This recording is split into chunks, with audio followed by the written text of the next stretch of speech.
Oui, bonjour. Donc, du coup, cette petite vidéo pour montrer un petit peu les dernières nouveautés de Challenge Me. Vous le savez sûrement, mais aujourd'hui, on est ultra spécialisé sur l'évaluation par les pairs. Mais il faut savoir qu'on fait pas que ça.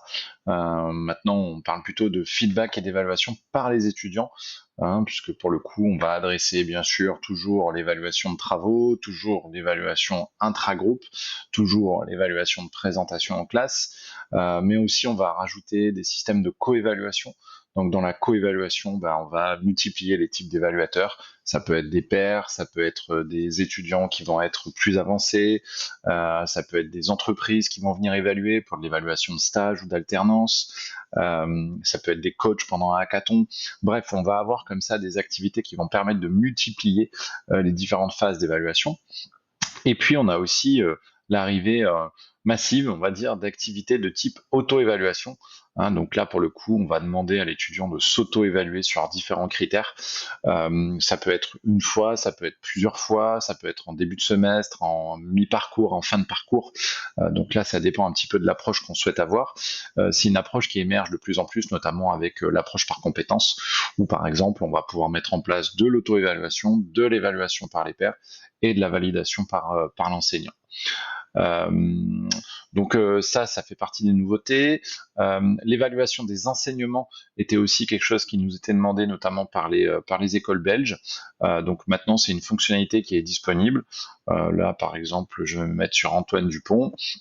Ici, Antoine Dupont doit évaluer le cours de Jean Feur sur la clarté des explications, l'engagement en classe. Donc là, l'idée, ça va être de pouvoir faire des évaluations, soit comme ici de l'enseignant, soit du cours. Donc on cite pas l'enseignant, on vient évaluer le cours. Donc toujours avec le système d'anonymat par défaut qu'on peut lever, toujours avec des systèmes de grilles critériées, donc soit comme ici avec des systèmes d'étoiles, soit avec des critères. Donc ça, c'est toujours paramétrable. Ça peut être aussi uniquement collecter du feedback. Ici, on voit le champ commentaire sur un critère, mais ce champ commentaire, il peut être isolé et on peut tout à fait demander aux étudiants des commentaires directement. Donc ça, c'est une petite nouveauté. Effectivement, l'évaluation des enseignements, c'était une fonctionnalité qui nous était demandée. Donc là, on sort un petit peu du cadre de l'évaluation par les pairs. Dans les autres nouveautés, ça va être tout ce qui est IA. Donc vous le savez peut-être, mais on a intégré des agents IA dans la plateforme. Ces agents, ils peuvent intervenir de différentes façons. Il faut déjà bien comprendre que l'agent, il est encapsulé, c'est-à-dire qu'on va lui demander une tâche précise dans un contexte précis. Donc on n'est pas sur des IA conversationnelles, donc l'étudiant ne va pas pouvoir échanger, poser des questions à l'IA. C'est plutôt l'IA qui va intervenir dans un contexte bien précis pour aider l'étudiant ou pour aider l'enseignant. Quelques exemples. Hop, on va se connecter toujours avec Antoine Dupont. Donc ici, Antoine Dupont a par exemple posté un plan de lancement d'une application de coaching financier. Il va pouvoir demander une assistance qui va lui donner un premier retour par rapport à la grille critériée qu'a mis en place l'enseignant, qui était la clarté, la réactivité, l'anticipation des risques. Donc là, pour le coup, il va avoir des retours de l'IA sur le travail qu'il a déposé. Donc ça, c'est un format assez classique. Ensuite, typiquement, l'auto-évaluation. Donc là, ça peut être assez intéressant. On va se mettre sur une date où c'est disponible. Voilà. Ici, j'ai mon auto-évaluation. Donc j'ai répondu les différents critères. Me suis donné un feedback, une analyse. Et là, pareil, je peux avoir un assistant qui va m'aider à avoir cette notion de réflexivité, qui va me poser des questions, qui va me donner des éléments pour approfondir ma réflexion. D'autres schémas, l'évaluation. Donc dans un système d'évaluation, ici, j'évalue différents éléments, je donne un feedback, et là, pareil, l'IA peut me donner des éléments pour améliorer mon feedback. Bon travail, l'introduction peut être améliorée, est assez succinct, il serait bénéfique d'être plus précis en identifiant des aspects de l'introduction qui pourraient être améliorés. Donc là, l'idée, c'est vraiment de donner des éléments à l'étudiant pour qu'il améliore son feedback et qu'il soit plus consistant. Et enfin, dernier élément, la synthèse.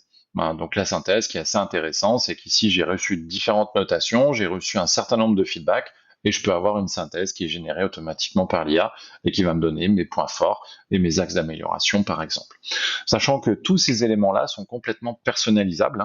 Nous, on a des agents génériques qui sont à disposition des enseignants, Mais typiquement, l'enseignant peut créer son propre agent selon des besoins spécifiques. Par exemple, pendant des hackathons, on pourrait imaginer avoir un agent qui va jouer le rôle de directeur financier et qui va donner des feedbacks aux étudiants, par exemple. Voilà un petit peu pour les nouveautés. Je vais vous montrer peut-être une autre nouveauté qui peut être intéressante, qui est la création d'activités. Donc on a refondu complètement le système de création. Donc vous connaissez ces modèles qui sont un petit peu génériques. Vous allez voir que maintenant, on va avoir plusieurs modèles qui sont à disposition, notamment avec des partenariats, avec des enseignants-chercheurs qui ont mis en place des modèles qui fonctionnent. Donc on va créer comme ça de plus en plus de modèles et vous aurez un petit moteur de recherche. Vous pouvez créer vos propres modèles. Donc l'enseignant peut créer des modèles. Vous pouvez créer des modèles au niveau de l'établissement. Vous voyez par exemple ici, je suis dans le domaine public et puis j'ai mon Challenge Academy où là je vais pouvoir créer mon propre modèle. Donc je peux créer des modèles au niveau de l'établissement. Et pour le coup, on a aussi énormément simplifié la création d'activités. Donc par exemple, je vais prendre ce modèle de Freerider. Dans ce modèle de Freerider, j'ai la planification, j'ai les participants, j'ai les critères d'évaluation qui sont déjà pré-remplis, et c'est tout, et je lance mon activité. Donc c'est vraiment ultra simple, ça prend que quelques minutes pour lancer ce type d'activité-là.